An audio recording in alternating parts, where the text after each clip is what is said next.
Hello and welcome back again. यार हम लोग पिछली कुछ वीडियोस से डिस्कस कर रहे हैं मैन्युफैक्चरिंग इंडस्ट्रीज़। आज हम लोग लगभग इस चैप्टर के एंडिंग पे धीमे धीमे चलते जा रहे हैं। धीमे धीमे चलेंगे तो यार चीज़ें समझ में भी आएंगी। पिछली वीडियो में हम लोगों ने डिस्कस करा कॉटन टेक्सटाइल इंडस्ट्रीज़ के बारे में, कहाँ कैसे क्यों क्या क्या चैलेंजेस आते हैं, उनको सारी चीज़ें क्लियरली डिस्कस करी। क्लियरली आपको शायद समझ में भी आ गई होंगी, यार जिनको पढ़ना है उनको समझ में आ ही गया होगा। तो आज हम लोग पढ़ने वाले हैं जूट टेक्सटाइल इंडस्ट्रीज़ के बारे में। चलिए समझते हैं। जूट टेक्सटाइल इंडस्ट्रीज को आप देखेंगे अगर तो क्या है भैया, अपन जो इंडिया है, इंडिया ठीक है, ये क्या है, largest producer of raw jute है और उसके प्रोडक्ट जो बनाता है वो इंडिया ही सबसे ज़्यादा क्या करता है, प्रोड्यूस करता है। लेकिन भैया अंतर होता है दो शब्दों में, एक होता है, यहाँ लिख दूँ, एक होता है प्रोड्यूस करना और पूरा लिख दूँ ना, कब पता नहीं कर, प्रोड्यूस करना और दूसरा होता है भैया एक्सपोर्ट करना। प्रोड्यूस आप घर में उगा रहे हैं लेकिन सब खा लोगे तो आप प्रोड्यूस कर रहे हो, ठीक। घर में उगा रहे हो बाहर बेचोगे तो वो एक्सपोर्ट होता है, ठीक। बात समझ में आ रहा। घर में खुद से उगाओगे और खुद ही खा लोगे तो प्रोड्यूस करके खुद ही कंज्यूम कर लिया तो आप प्रोड्यूसर बने रहोगे लेकिन उसके इफेक्टिव में नहीं आओगे। तो इंडिया क्या है, लार्जेस्ट प्रोड्यूसर है, लेकिन भैया सब जो अपने यहाँ उगता है अपन सब ही अपने अंदर समा जाता है। खैर जूट वूट खाते नहीं है यार भैया, जूट का बोरा वोरा घर में डले रहते हैं, देखे होंगे वो जूट के बैग वगैरह आते हैं, ठीक है। तो अपन लोग क्या है, प्रोड्यूसर भी हैं एज वेल एज आप देखेंगे कंज्यूमर भी हैं। लेकिन हम लोग जूट के एक्सपोर्टर नहीं है। क्या नहीं है भैया, हम लोग जूट के एक्सपोर्टर नहीं है, हम लोग दूसरे नंबर पे आते हैं। भैया ऐसा क्यों हुआ समझिए। 1947 में जैसे ही देश डिवाइड हुआ तो जो बांग्लादेश, कहाँ बना दूं, यहाँ देखो, ठीक है, यहाँ से कुछ ऐसे ही है।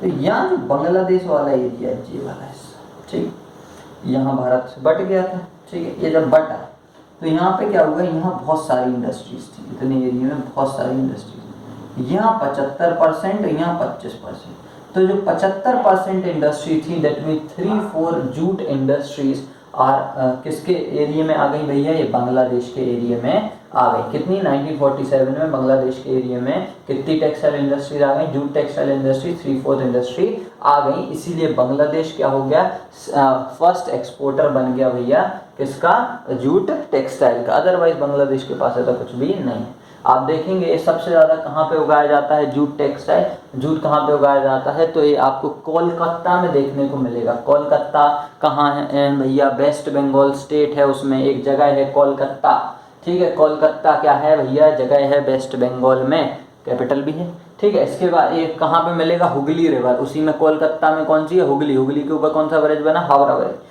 हुगली रिवर में आप देखें, हुगली रिवर के साइड में 98 किलोमीटर लॉन्ग इंडस्ट्रीज का एक बेल्ट है, मतलब बहुत सारी इंडस्ट्रीज उसी जगह पे हैं। तो ये क्या करता है, ये कंस्टिट्यूट करता है, मतलब वहाँ पे लगभग कितनी इंडस्ट्री है, 80 इंडस्ट्रीज आपको देखें, सॉरी 80 इंडस्ट्रीज कहाँ पे, इंडिया में है भाई। हुगली रिवर भी कहाँ पे, इंडिया में। वेस्ट बंगाल भी कहाँ पे, इंडिया में।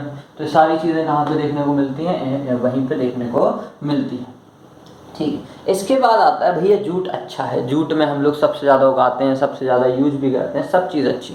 लेकिन अब क्या ऐसा, लेकिन दिक्कतें सबके संग में आती हैं। तो उन दिक्कतों को, क्योंकि जूट उतना ज़्यादा पहनते तो हो नहीं, क्योंकि अच्छा नहीं लगता, बोरा पहन के घूमोगे सही नहीं लगोगे, अजीब लगोगे। तो जूट के संग में जो दिक्कतें आती हैं उसको गवर्नमेंट कैसे सॉल्व कर रही है, मतलब और गवर्नमेंट ही नहीं और भी चीज़ें कैसे उसको अच्छी तरीके से करी जा रही हैं। तो समझो भैया, पहले क्या करा जा रहा है, गवर्नमेंट ने जूट का जो यूज़ है, मतलब जूट का जो क्या है पैकेजिंग होती है, जूट पैकेजिंग, उसको मतलब जैसे पन्नी में चीज़ें ले जाते हो वैसी जूट की भी पैकेजिंग होती है। तो जूट की पैकेजिंग को क्या कर दिया भैया, कंपलसरी कर दिया। क्या कर दिया भैया, कंपलसरी कर दिया गया है। संग में इसकी डिमांड को बढ़ाने के लिए, इसकी प्रोडक्टिविटी को भी बढ़ाने के लिए ध्यान दिया जा रहा है। इसके बाद जो आता है, जो प्रोडक्ट है, इसके जो प्रोडक्ट होते हैं वो डाइवर्सिफाई होना ज़रूरी है। सपोज करो आप लोग अगर डेयरी मिल्क खाते हैं, ठीक है, अब वही 5 वाली डेयरी मिल्क उतनी सी आती रहती, ठीक है, तो उसमें क्या हो जाता भैया, आपका मन एक दिन आके क्या हो जाता, ख़त्म हो जाता। लेकिन अब तो बहुत सारी आने लगी हैं।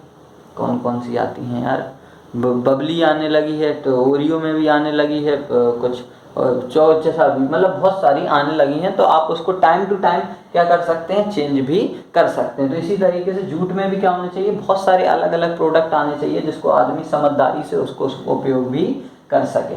इसके बाद भैया क्या आता है भैया, ये बहुत इंपॉर्टेंट है, ये नेशनल जूट पॉलिसी ऑफ 2005, क्या है भैया, नेशनल जूट पॉलिसी ऑफ 2005। कब आई थी भैया नेशनल जूट पॉलिसी?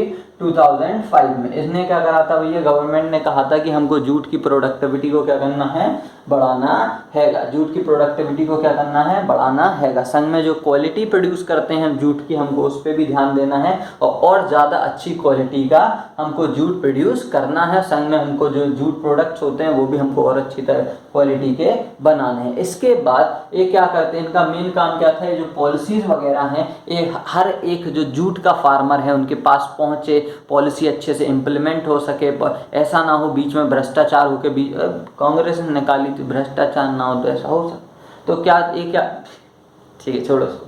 तो ये लोग क्या करते हैं, ये लोग कोशिश करते हैं कि जो जूट के जो फार्मर्स होते हैं उनकी ये पॉलिसी और उनके पास इस पॉलिसी का ज़्यादा से ज़्यादा लाभ पहुंच सके। खैर स्टेट्स तो बहुत होंगे कांग्रेस के पास, करा क्या है पता नहीं। इसके बाद जो पर हेक्टेयर ईल्डिंग है, मतलब जो ईल्डिंग है, जैसे आप एक हेक्टेयर ज़मीन में मान के चलो 10 किलो जूट उगाते थे, तो 10 से 12 हो जाए, इसका हमको कुछ उपाय करके रखना है। इसके बाद आप देखेंगे, आपको पता है एनवायरमेंटल कंसर्न बहुत टाइम से चला आ रहा है प्लास्टिक को लेके, जो कि हम लोग यूज़ करते हैं। तो प्लास्टिक में समस्या आती है, उसको ये डिकम्पोज खुद से नहीं होता, बायोडिग्रेडेबल सब्सटेंस नहीं होता है, हाँ नॉन बायोडिग्रेडेबल होता है। तो जूट क्या है, बायोडिग्रेडेबल है, जिसको हम यूज़ कर सकते हैं in place of plastic bag. आप देखते होंगे पहले को जिक्के जमा, मतलब थोड़ी आज से 10 साल पहले भी जाओगे तो आपको जूट के थैले देखने को मिल जाएंगे। आज भी जो फार्मर्स वगैरह हैं वो जूठी के वो क्या बोलते हैं उसको यार, बोरे को यूज़ करते हैं, चीज़ों को पैक आलू उसी में भर के सब आता हैगा। इसका मेन मार्केट आप देखेंगे तो यूएसए है, कनाडा है,